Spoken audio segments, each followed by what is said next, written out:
Hello and thank you for joining the Tuesday edition of Journalist Hangout. I'm Ayodele Uzubakun. Today on the program, Nigeria-Ghana lock horns in Make or Mar 2022 World Cup playoff in Abuja. And later on the show, Tinubu cancels birthday celebrations over Abuja-Kaduna train attack as Nigerian Railway Corporation suspend train service on the route indefinitely over destruction of rail tracks and abduction of passengers. I'll be hanging out with Babajide Kolade Otitoju and Emmanuel Akidibua. And making his debut is Bolaji Tunji. So if you're ready, let the hangout start now.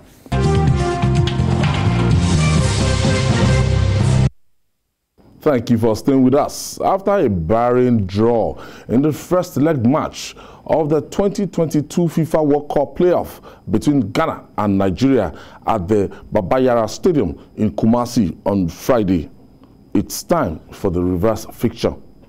The second leg is taking place at the MKO Abiola Stadium about 6 p.m. this evening, but pre-match analysis will happen during the first quarter hour of Journalist Hangouts with Emmanuel Akidibua. Emmanuel, thank you for joining us. Always a pleasure to be here. Thank you. Emmanuel, I didn't watch the first leg.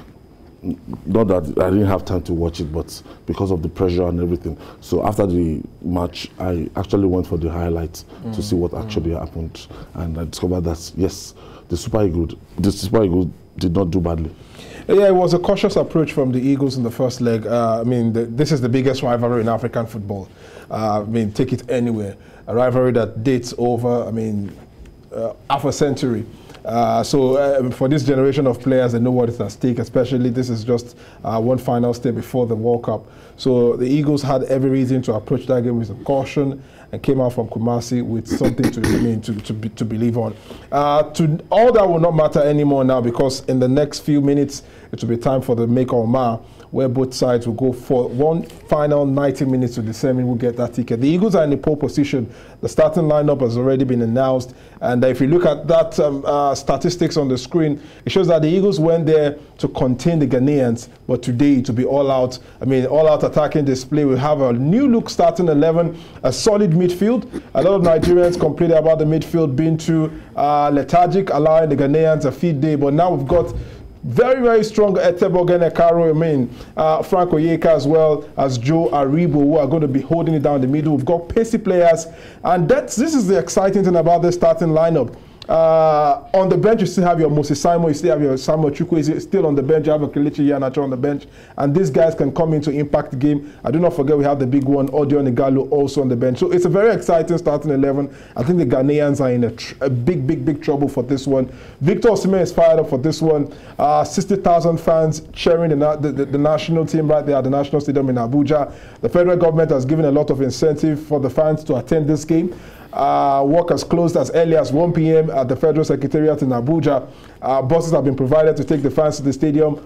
All is looking good for Nigeria to get that ticket tonight and get one major one over their rivals, Ghanaians, in the big game coming up this evening. Your pre-match analysis, Jide, before that match, and I saw it, you were cautious. You did not predict that, and looking at this now, this is a make or mar match. If we pick the necessary points, 3 points, we're in Qatar. If we don't, we are going to be damned. Yeah, if we get beaten, then too bad.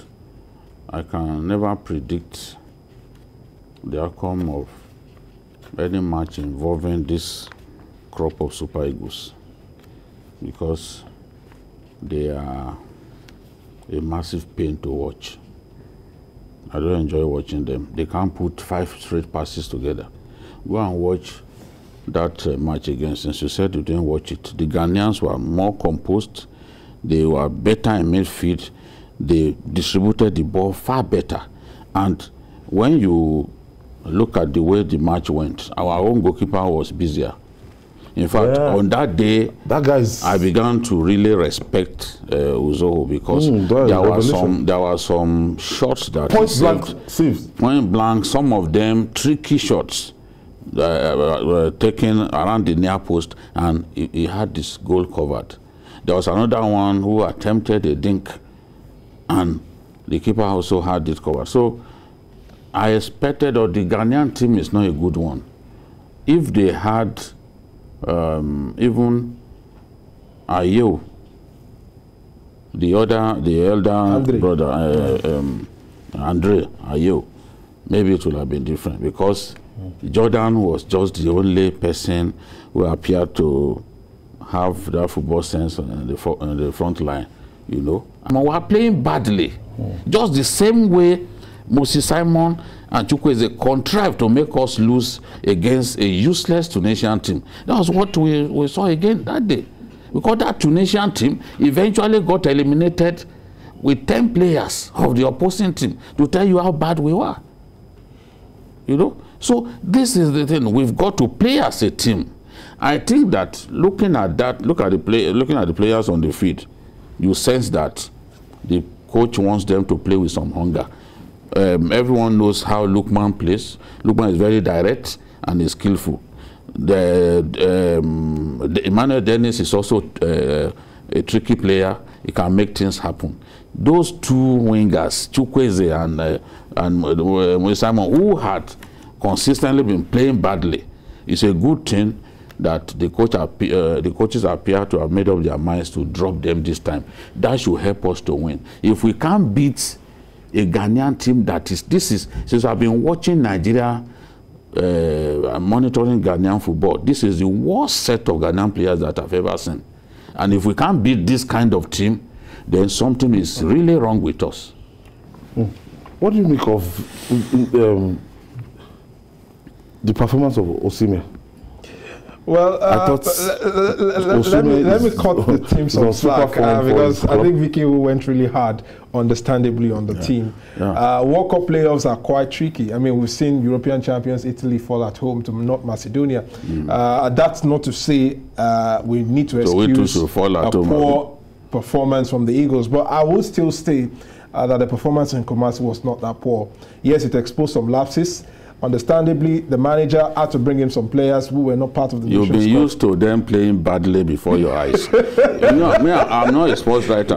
Some of the matches they came to play here in Lagos, they played badly. You and I have been here that you complain about the team. Come up with all these tricks, and it's very hard in football. You see a team go through the qualifiers clinically and go ahead and do so well in the tournament. It's very hard.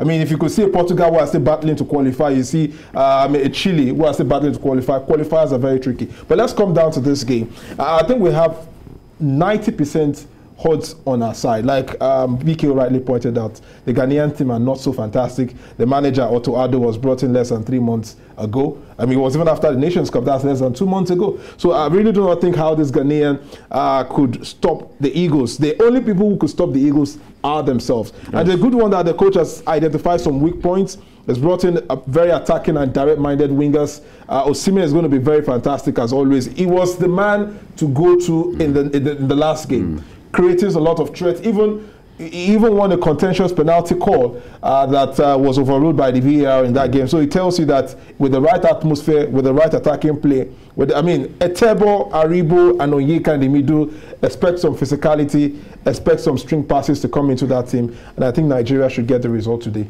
Even if it is a 2-1 score, even if it's a 3-0 score, I am very confident that the Eagles will be able to see out the job today.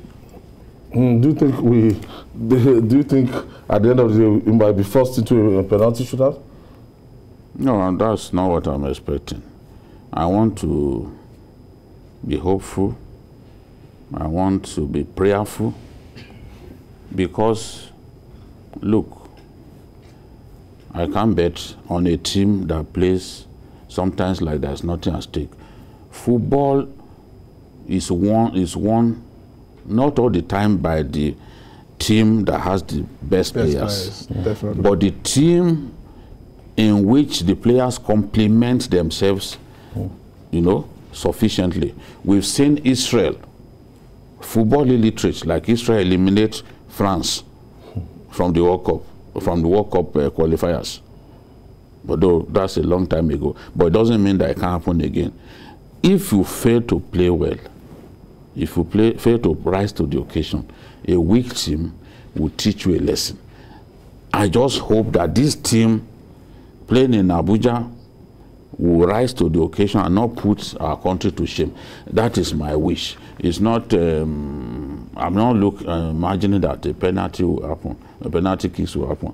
If it goes to penalty kicks, then my adrenaline would then, I don't know. Yes, that's not what I'm wishing to see. That's not the kind of birthday present we just do for the analysis here. But Journalist Hangout continues after this break. So we'll be right back after this time out.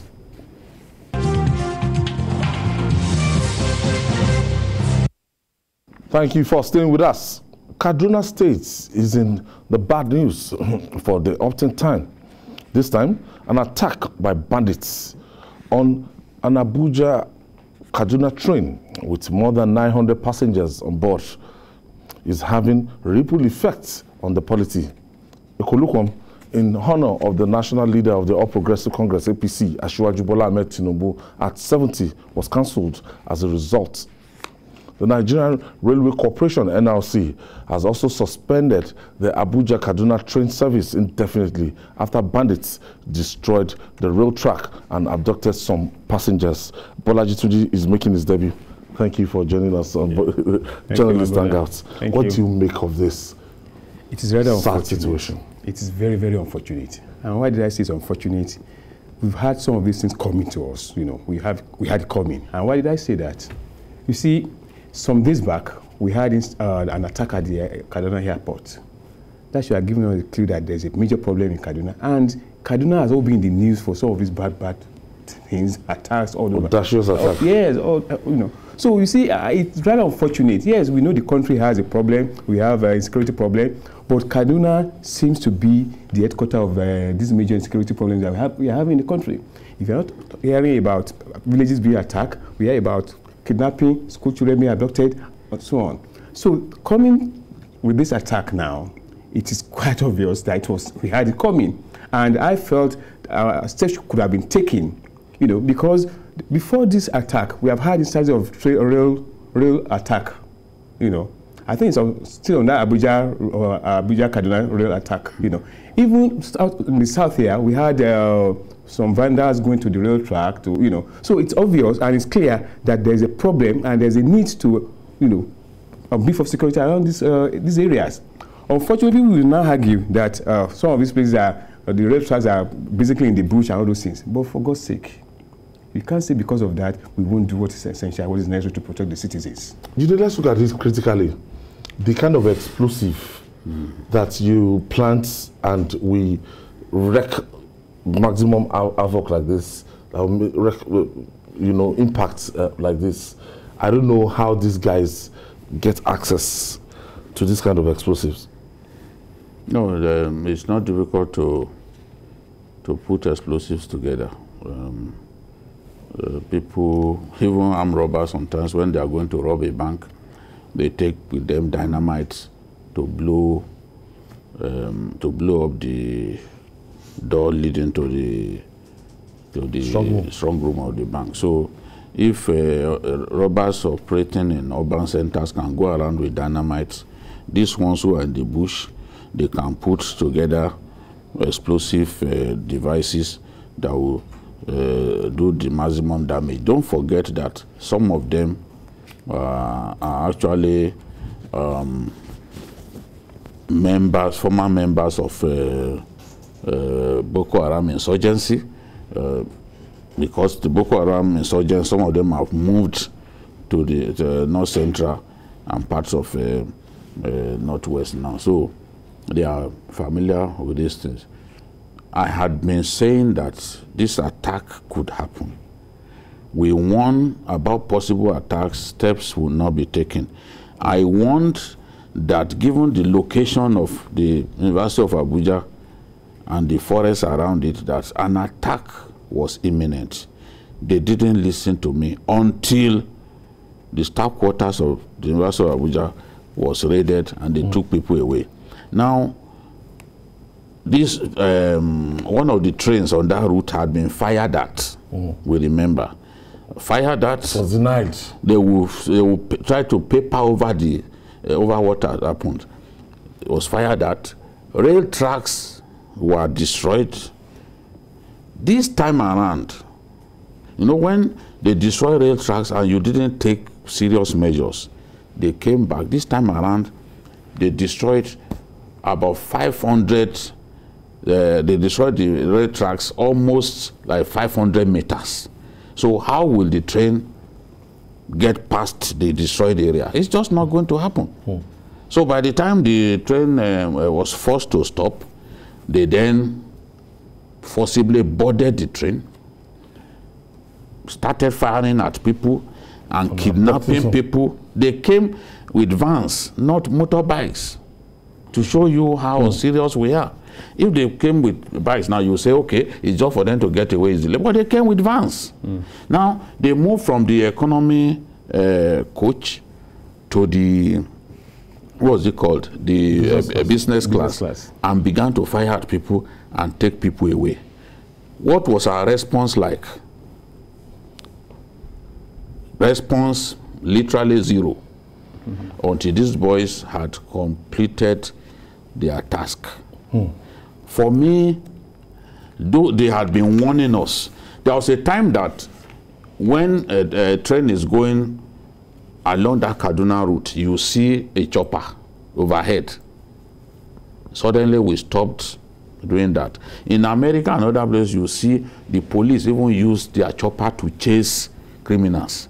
It's as if in our country, we think that chasing criminals with choppers or even using intelligence assets to go after criminals is such an unnecessary thing. That's why these guys are succeeding. At the end of the day, if we still do not do better, things will get really worse. Look at the airport in Kaduna. I remember the first time in many years that I flew to Kaduna, I came on this program to talk about the security issues around that airport. People will remember that I said after 9 a.m., planes do not fly into Kaduna or out of Kaduna anymore because of the security situation. Those boys now came. 9 p.m. you mean? 9 a.m. 9 a.m. at that time. You know, those boys came, stormed the tarmac, and stopped. And that's because the pilot felt I to be wrong to try to fly.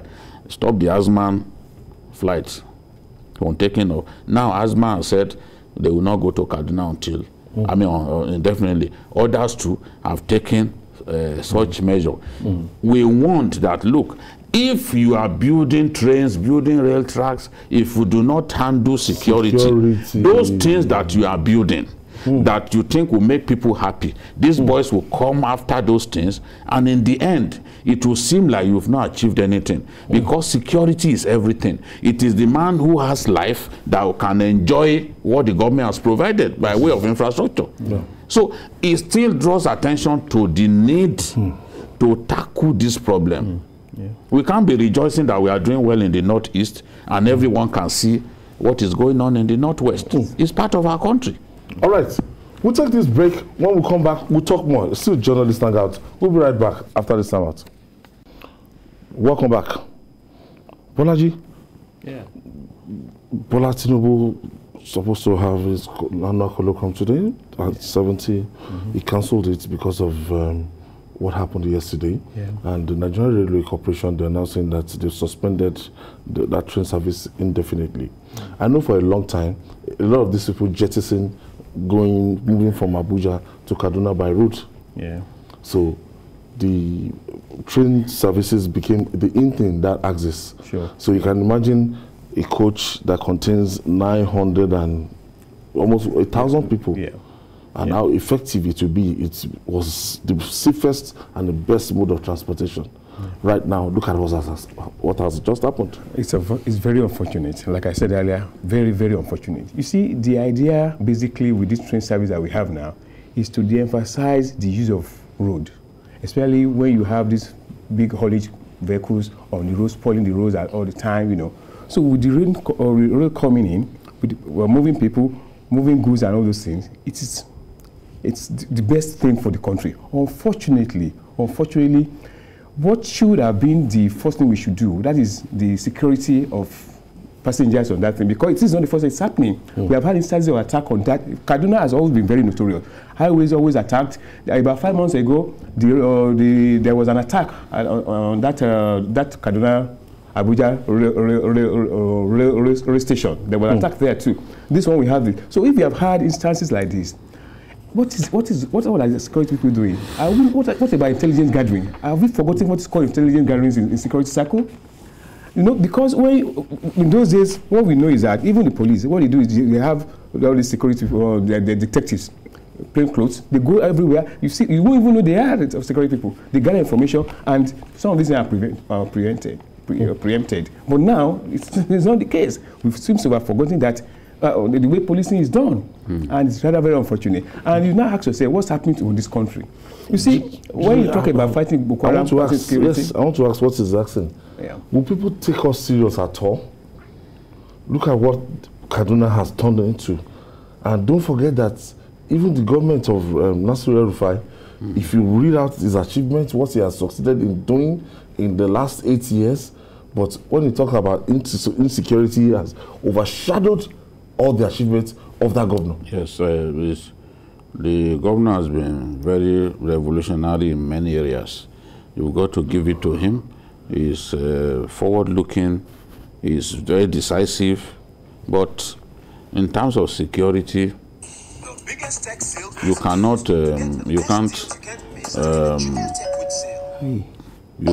that the government has done very well. You can't say that the government has done very well in the area of security, because, frankly, schools have been attacked, people taken away, you know. That airport area, the School of Forestry is located very close to the airport area, where students were kidnapped, and more than 100 students at that time. And there's another one along the Abuja Road, the university, the same thing happened. So the government has got to be more serious about this issue. The whole area where bandits are giving us problem along that Abuja-Kaduna highway is not up to 30 kilometers. Up to 30? Yes. It's not up to 30 kilometers. The area, whether it is armed robbery on the road, or kidnapping on the road, or attack on train, it is no more than 30 kilometers, because that axis, that 30-kilometer area, is the only area along that route that is heavily forested on both sides. So you know that the only tribe where you have forest and all that, that's why you go to Zamfara. Communities that are not heavily forested are the safest. They need where they can hide and all that. So this Rijana, Kateri, and Akilebu area, just those three communities along the road to Kaduna is not up to 30 kilometers. Those three communities, you move from one to another. Those are the places where these boys are giving us problems. So the question to ask is, how come we can't police a 30-kilometer area along an highway that is not even up to 150 kilometers? I think it's not up to 150 kilometers. I've not checked. But in those days, we used to do Kaduna to Abuja in like 1 hour, 15 minutes. I remember very well during my youth service and all that. So let's even say 180 kilometers, not up to that. So we can't police an area of just about 30 kilometers or a little less than that. That Regina and the two communities around it. Why can't we police those areas? Put intelligence assets on those areas, put soldiers, put security men, since we know that all of those attacks are happening there. It's been happening for years. Yes. The Zamfara former governorship aspirant that was killed there some months back, it was still along that axis.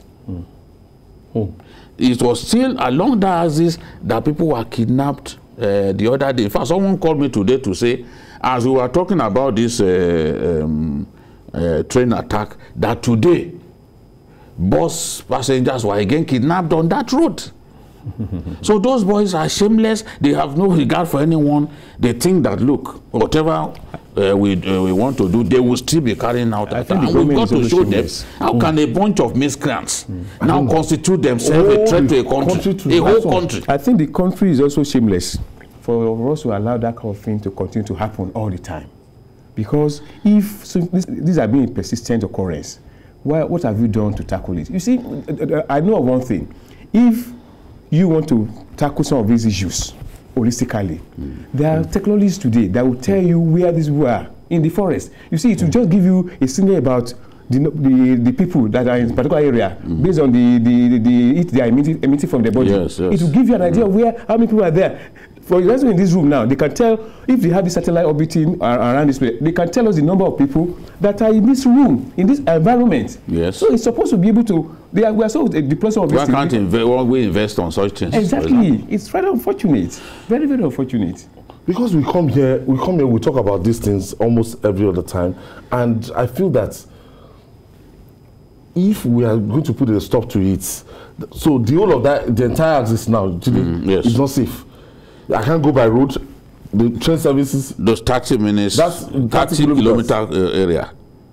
But people have to pass through that. Well, you have to pass through. You are going to Kaduna. Even if you are going through through Buhari, you pass through the area.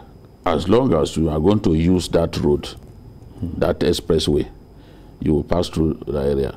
Pass through Jere, Kateri, Rijana, and Akilebu. Those communities. The other areas are not like that. And I'm saying it because our security people, they know when they look at all of what has happened in recent times. The emir of Bungudu in Zamfara was kidnapped along that same axis. You cannot say that you do not know where they are. You can't say. Okay, let me pick this call. John is calling us from New Busa in Niger State. Yes. Thank you for joining us, John. James. Yeah, James, not John. Okay. Go ahead, please. James. We've heard you. Go on. Yes. Good evening, Babajide. Good evening, sir. Good evening, Ayo, and the other man there. Evening. Yes, I just want to make a small contribution. I am from Kaduna State by origin. I'm Japa in particular. I have been monitoring the situation in my state. Yeah. The truth is that there is no sincerity in the fight against this war crime that is going on in Kaduna State. If you look at what is happening, last 2 weeks, my cousin brother was killed in his house in Goningora with his firstborn, who just graduated from university and is still looking for a job. I hope you are also aware of the attack that took place in Kogoro, where people were roasted. You are also aware of the same attack that took place in that same Kogoro 3 weeks ago. And so many other attacks that are not even mentioned in the media. The media is like they are even tired of profiling all these killings.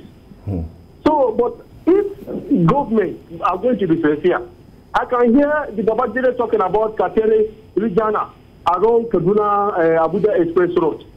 This activity has been going on in that very place for a very, very long time. And they still find it very difficult to track down these people. What is so difficult there that you cannot go into the bush around those areas? As I'm talking to you now, there are also rumors that is going on that more attacks are being prepared in the area of Southern Kaduna. And coming back to the achievement of Nassau Air Fight, we cannot say that our government have not done well because we are still under them. But I want you to check the local government of Kaduna State, most especially in the southern area. Check what is happening. I just came back from the headquarters of my local government. Thank you. I want to tell you, I'm telling you, no physical development there. Thank you for your contribution. So the curriculum that has been announced for months and everything, it's because of this unfortunate incident, Asiwaju Bola Tinubu had to cancel it. He called for prayer for the country. Yes, I think in doing that, he showed sensitivity. In doing that, he showed leadership. People can say what they like. You know, those who will not like you, if you like, give them all kinds of assurances, build houses in the sky for them, they will still not like you. But he is a listener and is someone who is strategic. He had been told that, look, you can't be seen to be rejoicing when people are dying. We don't even know how many people had died in this thing. We don't have the figure. Some yes. 60. Someone was telling me that unless we even go to 44 reference hospital, that's the military hospital, that you can't have an idea of how many people have been deposited or how many people have died. Then the same people, abducted. Government has also said that it can't account for everyone that got on that train. How? You don't know how many people have been taken away. You buy tickets. You don't know. No, not everybody who bought ticket could have been taken away. There ought to be like a head count. Yeah. You know, when everything simmers down, a head count. But you know, this whole thing happened in the night, it happened around 7:40 or so. Maybe some escaped into the bush on their own. Now, if you say that the people that you can't find are all in the hands of the bandits, you know, it may turn out to be incorrect in the end. I know that after a few days, we'll have the correct yes, a clearer picture. A clearer picture of what has happened. But we just need to continue to make take good steps to protect our people. Just those 3 communities or so, and we can't police those 3 communities of less than 30 kilometers. I can't describe how ashamed I am that this is happening. Honestly. Sometimes I wonder if these are Nigerians, because we secured loans to get the infrastructure in place, and it will take us years to pay back the loan. Now we have to destroy it just because of it is mind-boggling. You know, when you see some of these things being destroyed, you ask yourself, what is it that our people really want? Well, I don't know whether these people are really Nigerians or not. There have been many of them are not Nigerians. Yeah, there have been speculations that they are not Nigerians, yes. And that the northern border is very porous, and as we are able to come in. Yeah, but the issue is that this is not, for God's sake, this is not. This is not something new. What are the proactive steps that have been taken? This is not the first time we are having attacks in Kaduna. This is not the first time attacks of this magnitude is taking place. So what are those proactive steps that have been taken? Are we going to continue like this? It is very, very shameful that we have a country where we pride ourselves on the fact that we have security chiefs all over the place, and this is kept happening all the time. Why is it that they cannot even tackle it? And like what you said, 30 kilometers of stretch of 30 kilometers of road, and you can't just tackle it. I'm afraid for this country. All right, let's really take another break. We'll come back. Welcome back. I'm not happy, Jide. I'm not happy. No, I'm not. Because no matter the achievement of this administration, no matter what they've done, this is a big setback. If we can't do better in security. This is a big setback. It was yesterday that the Minister of Information was still saying that Nigeria is a safer place now, and for this to be happening, this is a big... It sends a terrible signal. It sends a terrible signal. That a train service that we committed so much money to, at the end of the day, is not safe. See the damage, if you look at some of the videos, see the damage to that coach. See the damage. It's even beyond that. Nigerians will not want to take real trips now. No, so what do they then do? If you remember very well, if you remember very well, when they attacked that train, I said they are trying to force people to get back to the road and use the road because that's a gold mine for them. So they are trying to discourage people, force, because high profile people use the trains. So generals, they use the train when their convoys will go and wait for them at the train terminal. Then they will go home. Undoubtedly now, I think that's their aim.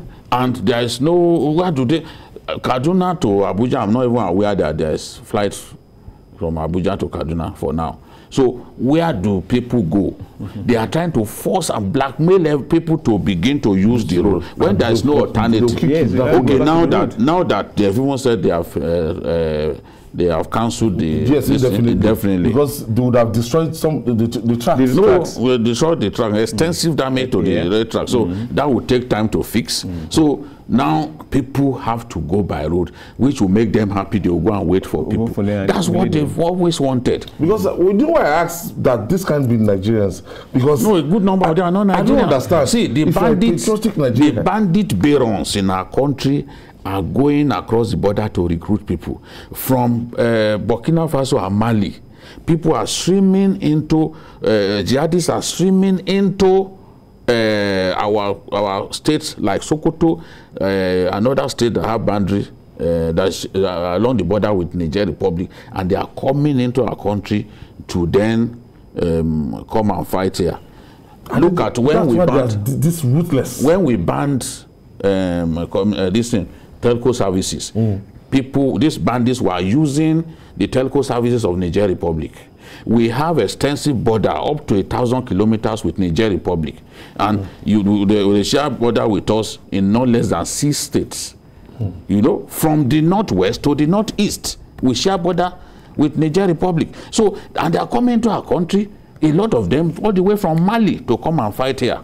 So it is already big business, and it's a business of international dimension. We don't know what to do. We just have to rise to the occasion. Ayo, you are aware that Nigerians from Katsina, businessmen, they do their business in our country. Once it's 6 o'clock, they go and sleep in Niger Republic. Ask anyone in Katsina. They know that this is happening already. They don't feel safe in their country. They are going into Niger to sleep. They built houses there. Some have bought houses there.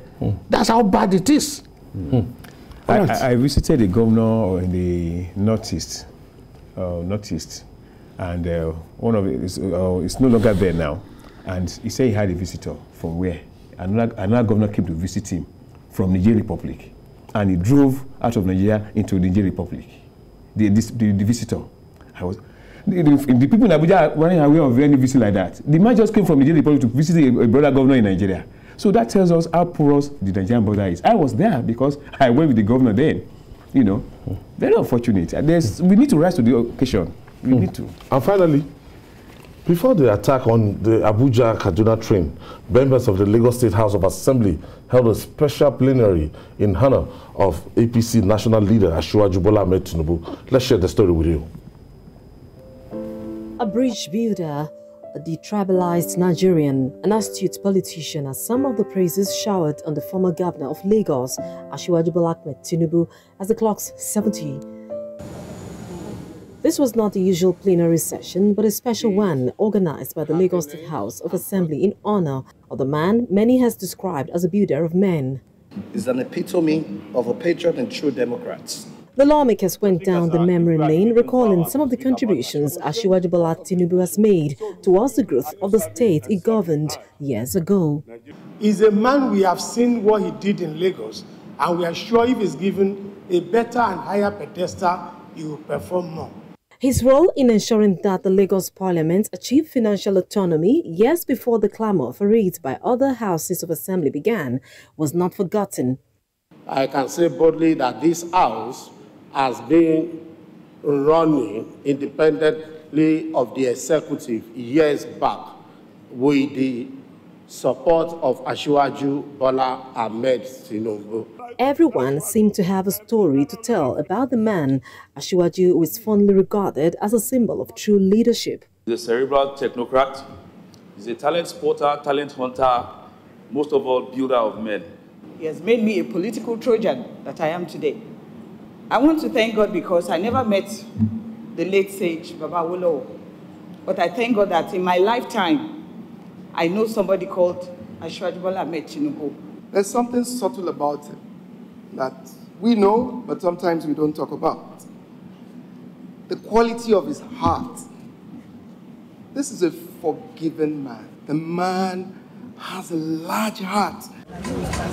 The session was followed by a birthday lecture with the theme, The Youth, Economic Challenges, Democracy and the Future of Speakers. A resilient man, a man who, people call him a pathfinder, I think is a discoverer of talents. We wish you happy birthday, more years on earth, in happiness, joy, and good health. For the Speaker of the House, this is the symbol of their love and appreciation to the political giant as it turns 70. Abimbola Agbebi, TVC News, Lagos. In the midst of a sad story, at least we should just try and Bola Tinubu is 70. Yeah. He's 70, a man of history, a man who ordinarily can say, look, the ruler of the universe has been very good to me, has exceeded my expectations. Therefore, let me just sit back and enjoy the rest of my life. But he wants change. He wants to continue to contribute to the growth and development of his country.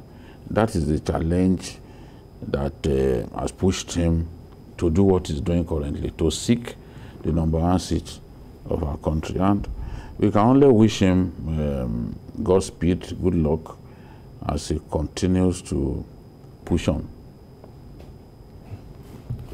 Yeah. There's no way they can write the history of this country without copious mention of Asiwaju. He has done very well. His antecedent speaks for itself. He's a builder of man, a great strategist, a top-notch politician, and one of the best that the country has ever produced. Let's hope that by 2023, we have cause to celebrate him more. Yes, when you look at the political firmament in the next 2 months, he's going to be charged, and he's charged giving and it all. frenetic. And things will be happening in quick succession because looking at our political history, the rate at which those primaries will be coming within the time that we have left, I think it's unprecedented. Honestly, within 3 months. And honestly, yes, and just 2 months. Just 2 months. Yeah. You know, and people will be anxious to deliver, get the voters to get their message and all that. So these are going to be interesting times, and we just hope that Nigeria gets the best out of this season. How many of them do we really have that are contending for? It's only Asiwaju today that we all know. You know, we as journalists, our duty is to ask for the best for our country, not necessarily choose the best for our people. So we are saying that we hope and pray that the Almighty will ensure that Nigeria gets the best, that Nigeria makes the most of this next 2 months. Bola Tinubu, thank you for coming on Journalist Hangout. We hope to see more of you. Thank you very much. Thank you. He's a big man, but I'm sure you will afford. We get some. So I'm saying happy birthday to Babajide in arrears. I wasn't here yesterday. He's stuck in Abuja airport. Assignment. When you are dining with politicians who can buy a plane and fill a plane, and you are looking for ticket, you may not get on that flight, even if you have a valid ticket. But we represented you well. We represented you well. Your opportunity will come again to witness my birthday. And that's our take today. Join us tomorrow for another episode of the program, and join us on Sunday for Journalist Hangout on Sunday. We're on YouTube, youtube.com/TVC News Nigeria. I'm Ayodele Uzubakun. Bye for now, and best of luck to Nigeria.